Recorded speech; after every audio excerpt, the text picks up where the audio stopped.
In this video, I will show you how to set Truecaller as the default dialer on your Samsung phone. Truecaller is a popular app that helps you identify unknown calls and block spam calls. By setting it as your default dialer, you can enjoy these features every time you make or receive a call. To get started, swipe down from the top, just like this, and then tap on the gear icon at the top right corner. Once you're in the settings menu, scroll down until you find Apps. Tap on Apps to proceed. Now that you're in the Apps section, tap on Choose Default Apps. In this menu, you will see various categories for default applications. Look for the phone app and tap on it.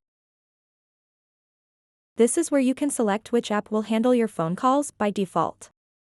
Now, all that's left is to simply tap and select Truecaller from the list of available phone apps. Once selected, you'll notice that Truecaller is now set as your default phone application. So that wraps up this tutorial. If you have any questions about this whole process, please let me know in the comments section below. And if this video helped you out, please give it a big thumbs up and subscribe to this channel for more tutorial videos like this one. Thank you so much for watching and have a good day.